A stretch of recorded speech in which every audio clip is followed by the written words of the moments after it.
घना जंगल सुनसान है और हर तरफ अजीब आवाजें गूंज रही हैं। हवा में पत्ते सरसराते हैं और दूर से जानवरों की आवाजें सुनाई देती हैं। एक अकेला आदमी, अर्जुन, अपने चेहरे पर पसीने और डर के साथ घने जंगल में कांपते हुए चलता है। उसके कपड़े फटे हुए हैं, जूते कीचड़ से सने हुए हैं और उसकी आंखें घबराई हुई हैं। वह तेजी से सांस ले रहा है, जैसे वह अपने रास्ते को समझने की कोशिश कर रहा हो। अर्जुन को नहीं पता कि वह यहाँ कैसे आया। एक पल पहले वह एक शांत सड़क पर गाड़ी चला रहा था और अगले ही पल वह सड़क गायब हो गई। अब वह जंगल के दिल में खो गया है और चारों ओर उसे कुछ भी जाना पहचाना नहीं लग रहा। अर्जुन की कदमों की आवाज तेज होती जा रही है, जैसे वह आगे बढ़ने की कोशिश कर रहा हो। उसकी सांसें तेज हो रही हैं। चांद की हल्की रोशनी पेड़ों के बीच से झलकती है और उसकी परछाई उसके साथ चलती है। अर्जुन एक पेड़ के पास बैठकर थककर अपनी सांसें पकड़ने की कोशिश कर रहा है। अचानक दूर से एक हल्की फुसफुसाहट सुनाई देती है। वह चौंक कर ऊपर देखता है, डर के साथ। अर्जुन, अर्जुन, अर्जुन की आंखें चौड़ी हो जाती हैं। उसे वह आवाज पहचान में आती है। एक ठंडी सनसनाहट उसके शरीर में दौड़ जाती है। वह धीरे धीरे आवाज की ओर बढ़ता है और हर कदम के साथ फुसफुसाहट तेज होती जाती है। नहीं, यह नहीं हो सकता। वह कांपते हुए आगे बढ़ता है, उसकी आंखें हर ओर घबराई हुई हैं। अर्जुन एक खुले स्थान में पहुंचता है और रुक जाता है। सामने एक पुराना खंडहर मंदिर खड़ा है, जो पूरी तरह से काई और बेलों से ढका हुआ है। उसकी सड़ी हुई दीवारें और खंडहर जैसे कुछ भी जीवित नहीं है, लेकिन कुछ है जो उसे डराने वाला लगता है। उसकी सांसें और तेज हो जाती हैं और वह घबराकर मंदिर के पास पहुंच जाता है।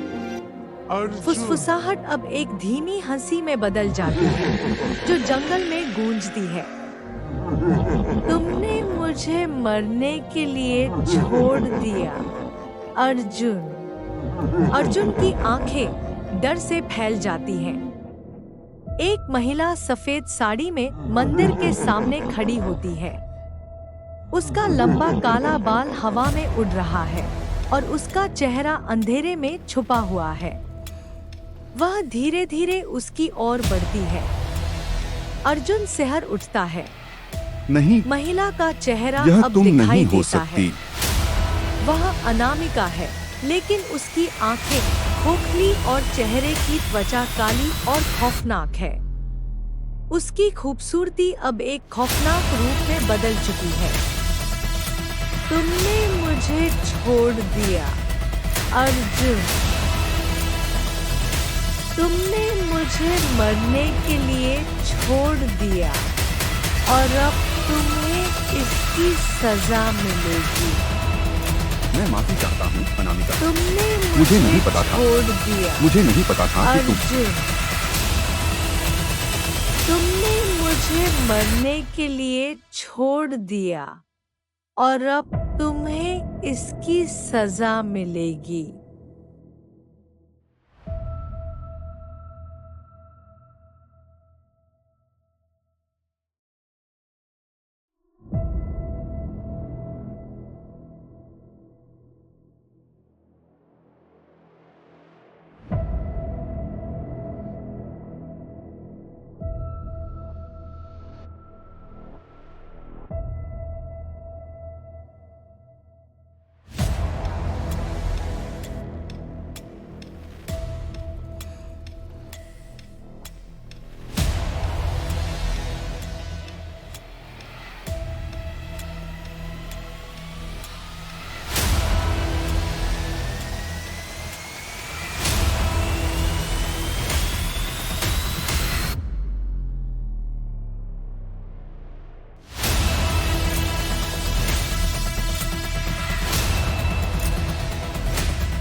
एक रोशन दिन में बदलता है।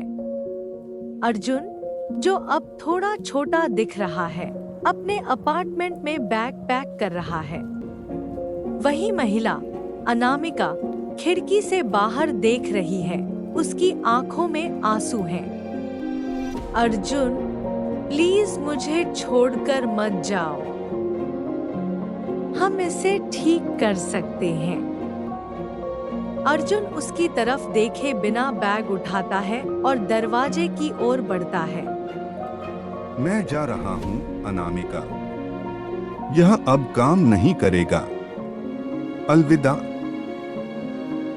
अनामिका फर्श पर गिरकर रोने लगती है, लेकिन अर्जुन बिना एक बार भी देखे दरवाजा बंद कर देता है। अर्जुन वापस वर्तमान में लौटता है और देखता है कि अनामिका अब मंदिर के पास खड़ी है। उसका चेहरा अब पूरी तरह से दिख रहा है, पेल और विकृत। उसकी आंखें घृणा और गुस्से से भरी हुई हैं। उसका चेहरा अब पूरी तरह से सड़ चुका है। तुमने मुझे छोड़ दिया अर्जुन। तुमने मुझे मरने के लिए छोड़ दिया और अब तुम्हें इसकी सजा मिलेगी। अनामिका की आस्था जैसे हवा के साथ घुलने लगती है और वह अर्जुन की ओर बढ़ने लगती है। अर्जुन कांपते हुए पीछे की ओर भागता है। उसकी आंखें डर से फैल जाती हैं। अचानक अनामिका रुको, की प्लीज। धुंधली छवि और तेज होती जाती है, जैसे वह गायब होने वाली हो। अर्जुन का दिल डर से तेजी से धड़कता है और जंगल की हवा भारी हो जाती है। अर्जुन का चीखता हुआ चेहरा स्क्रीन पर झपकता है। अचानक हर चीज शांत हो जाती है। जंगल में कुछ भी नहीं हिलता। कोई फुसफुसाहट नहीं, कोई आवाज नहीं। स्क्रीन धीरे धीरे अंधेरे में फीकी पड़ती है। अर्जुन का चेहरा अब कहीं दिखाई नहीं देता। केवल जंगल की खामोशी है। एक और फ्लैशबैक दिखता है, जहां अर्जुन अपने अपार्टमेंट में बैठा हुआ है। एक पुरानी तस्वीर को देख रहा है, जो अनामिका की है। उसकी आंखों में कुछ खो जाने का भाव है। अचानक फोन की घंटी बजती है और अर्जुन फोन उठाता है। हमें खेद है, लेकिन आपकी पूर्व प्रेमिका अनामिका की कार एक्सीडेंट में मृत्यु हो गई। वह अकेली मिली थी और उसे कोई मदद नहीं मिली। अर्जुन कांपते हुए तस्वीर छोड़ देता है। जंगल में सफेद साड़ी पहने एक महिला चल रही है। उसकी परछाई डरावनी है। कैमरा धीरे धीरे उसका पीछा करता है और वह मंदिर तक पहुंचती है। महिला रुककर ऊपर देखती है। हवा चलने लगती है और जंगल में एक अजीब सी फुसफुसाहट शुरू हो जाती है। कुछ कर्ज जीवन में चुकाए जाते हैं और कुछ मृत्यु के बाद। लेकिन जब अतीत साये की तरह आपके पीछे आता है, क्या आप उससे भाग सकते हैं? कुछ आत्माएं कभी नहीं छोड़ती। वे इंतजार करती हैं और देखती हैं